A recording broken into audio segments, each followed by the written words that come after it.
Ronald Greer is a Master Sergeant in the United States Marine Corps who was assigned to the Icarus Base.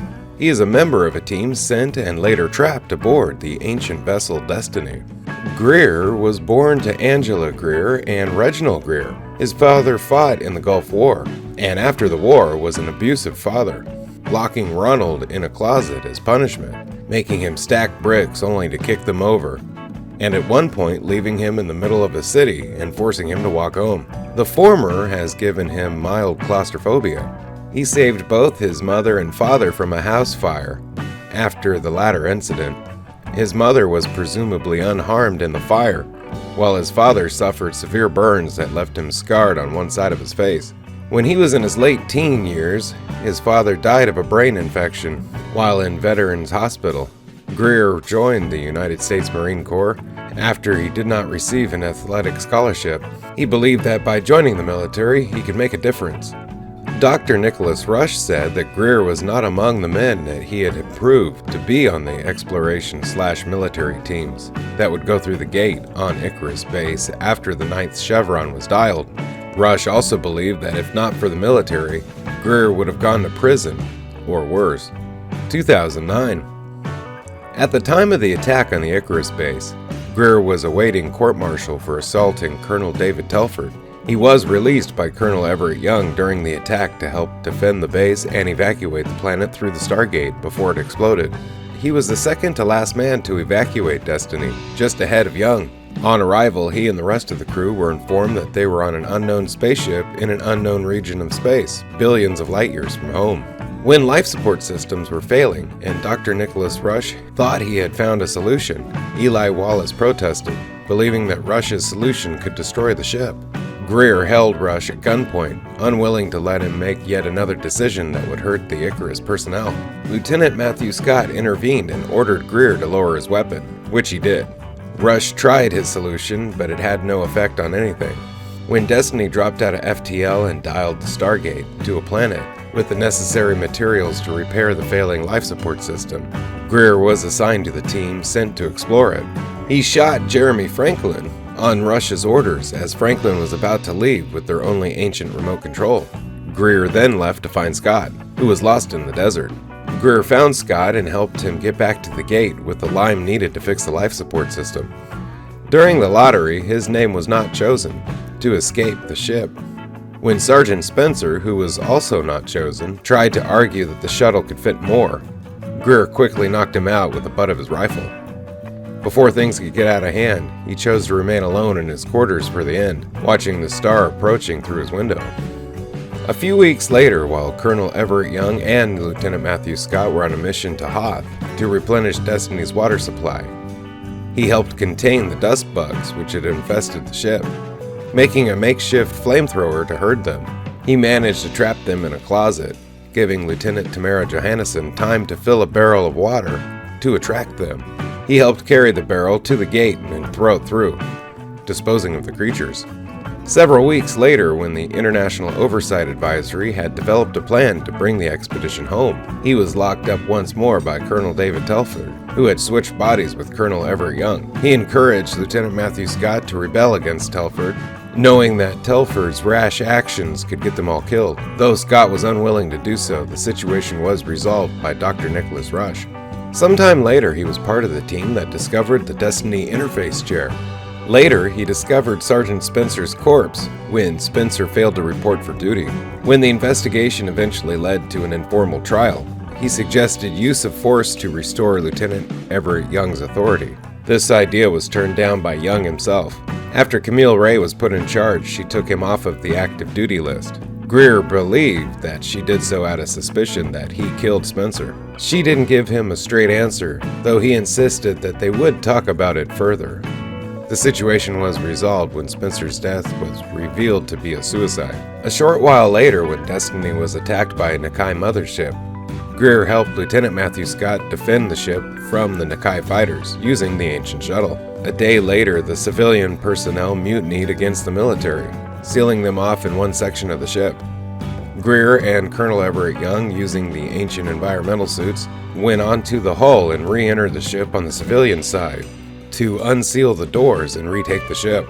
Greer was posted in the mess hall with Lieutenant Vanessa James to keep watch on the civilians. Once the mutiny was dealt with, the civilians were dismissed, though Greer felt that the issue would come up again. A week later, Destiny unexpectedly jumped out of FTL in the vicinity of an uncharted star with a single planet orbiting it. Greer accompanied the first team to visit the planet, and was the first to sample a kiwi-like fruit, despite objections that it could be poisonous. He then spent a month on the planet while the ship navigated around the star, helping to keep relations between the military and civilians amicable in his own unique way. A few days later, along with Eli Wallace, Chloe Armstrong, and Lieutenant Matthew Scott, Greer explored a planet with ruins.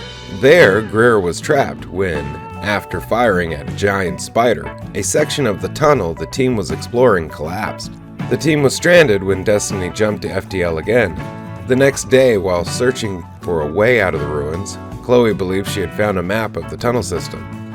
When Greer went down another tunnel to check her findings, it had collapsed on him, knocking him unconscious. Unable to dig him out, Scott reluctantly left with Eli and Chloe. Greer awoke later and managed to dig himself out, but by the time he reached the Stargate, his companions had already left. He set up a camp near the gate, awaiting rescue, and was tormented by hallucinations of his father. He was eventually rescued by Lieutenant Vanessa James, who brought him back to the ship, though he was dismayed when Scott, Eli, and Chloe had not been rescued. When Destiny was sabotaged by the Chappa'ai, allowing with Eli Wallace, Chloe Armstrong, and Lieutenant Matthew Scott to dial the Stargate, he was delighted to see Scott return unharmed. He would later command one of the teams patrolling the halls during the subsequent alien attack. When several crew members were infected by alien ticks that introduced hallucinations, Greer suffered one of the most dangerous psychological episodes of all the victims. Convinced that Dr. Nicholas Rush and Camille Ray were both plotting another mutiny, he hallucinated being ordered to stop them using deadly force, and nearly killed both. When Dr. Nicholas Rush had a dream containing residual memories from using the long-range communication device in conjunction with Colonel David Telford, the subsequent covert operation to again swap consciousness with Telford sparked an interrogation on Colonel Everett Young's part. Greer was posted at the entrance to Telford's quarters and given strict orders not to let anyone except Young through.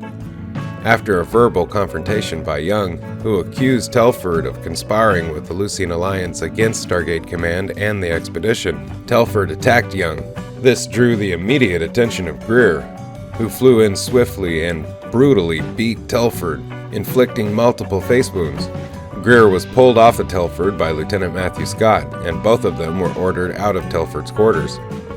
After receiving authorization from General Jack O'Neill to further the interrogation by any means necessary, Young saw fit to order Dr. Adam Brody to vent the atmosphere in Telford's room. As the oxygen levels lowered, Young continued to implore Telford to tell them the information they needed to know. Telford refused and suffocated to death. However, Telford's suffocation resulted in the breaking of the brainwashing that had been inflicted on him by the Lucine Alliance. As Telford suffocated, Camille Ray and Scott both protested Young's judgment, while Greer remained calm and waited for Young's next move. With the bonds of the brainwashing broken, Telford divulged that the Lucine Alliance was enacting a plan to dial the 9th chevron and board Destiny as they spoke. With defensive options minimal and little time to act, Young assigned Greer to a team with Scott as part of the ship's infantry defenses against the Lucine Alliance unwarranted boarding of Destiny. With control of Destiny essentially split in half between the expedition and the Lucine Alliance, Greer remained in the control interface room of Destiny. He was one of the soldiers who had not been captured by the Alliance. With the radiation bursts from the nearby binary pulsar system growing more and more dangerous, Greer and Scott donned the ancient environmental suits, and after a negotiation between Camille Ray and Commander Kiva, passed through the Alliance-controlled territory of the ship to a hull breach that had been sealed off by the ship's shields. As they pass through the hull and go for a spacewalk in order to locate one of Destiny's shield emitters in order to adjust it to withstand the next burst of radiation from the pulsar, a coup erupts between the expedition and the Alliance, affecting control of the ship's systems and compromising Greer and Scott's ability to re-enter Destiny the way they exited. With the help of Eli Wallace, Rush, and Brody, Greer and Scott are able to run alongside the outside of the hull to an airlock in an unexplored area of the ship. However, they are not able to reach the airlock before the pulsar's next burst of radiation and were presumed dead by Rush and Brody. However, Scott radioed in moments after the burst passed, revealing that he and Greer had hid themselves on the underside of the ship. They returned to the airlock that they were trying to enter and were let in by Eli. After re-entering Destiny and regrouping with Eli, Chloe, Rush, and Brody, Scott and Greer decide to go inside on a reconnaissance mission to access the condition of the ship's personnel.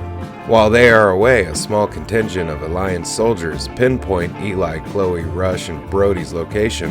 But before any prisoners can be taken, Scott and Greer arrive on the scene and kill the Alliance soldiers. They decide to follow Rush's plan of sealing themselves off in the hydroponics lab, the safest location on Destiny from the radiation burst, and allow the next burst to kill off the remaining Alliance members. Scott and Greer make their way to the infirmary in order to grab Lieutenant Tamara Johannesson and Ray.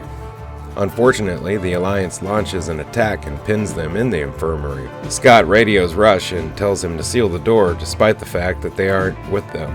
Rush's true plan is effective, and the threat of death by radiation burst convinces the remaining Alliance forces to surrender control of Destiny back to the expedition.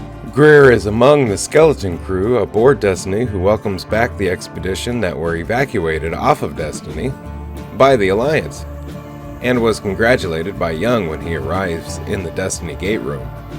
Greer was one of two possible candidates for a kidney transplant for Dr. Dale Volker, and he agreed to be the one to donate the kidney. When Lieutenant Tamara Johannesson needed to take bone marrow from him, he refused to be sedated due to a lack of medicine on board, even though it caused him great pain. When Volker got nervous about the operation and reminisced about watching the stars in his backyard, Greer took him to the Destiny Garden to look at the stars. With the help of Dr. Amanda Perry, the operation was a success, but Greer developed infections from it. Even though he wasn't supposed to, Greer walked around the ship despite being in a weakened state, but eventually recovered from his infections. After recovering, Greer was sent on a mission to a planet where he and Lieutenant Matthew Scott encountered a space deer, but Greer hesitated to kill one. When a predator attacked, Greer hesitated to fire as well, resulting in it attacking the camp and taking Lieutenant Tamara Johannesson and Corporal Reynolds captive. But his determination to keep after the predator kept him at odds with Colonel Everett Young. Eventually, Vero, Tessa, and the other Lucian Alliance personnel joined the hunt, to Greer's displeasure as he didn't trust them. The team fell into a trap, and Young and Lieutenant Vanessa James were hurt, while most of the Alliance team members were killed, and Greer admitted to James for his reasons for hesitating so much. He thought he had died during the operation, even though James figured that it was the effects of the medicine he was under and he didn't want to ever experience that again. After laying an ambush for the creature, which killed one, all the remaining members of the team except Vero and Greer were killed, leaving the two to rescue TJ and Reynolds alone. After locating the two, thanks to TJ fixing a radio and calling them, Greer had Vero create a distraction while he rescued the two. Even though Greer could have harmed the creature, he chose not to, as it was intelligent and willing to let TJ and Reynolds go after recognizing the same thing about them. And they hooked up with Vero, who escaped the creatures unharmed. On the way back to the gate, the group encountered another space deer, and Greer killed it to take back to the ship for dinner. As a result of this adventure, Vero earned Greer's trust and Greer's recommendation. Vero was set free and integrated into the crew. Later, Greer enters the stasis pod for the trip to the next galaxy.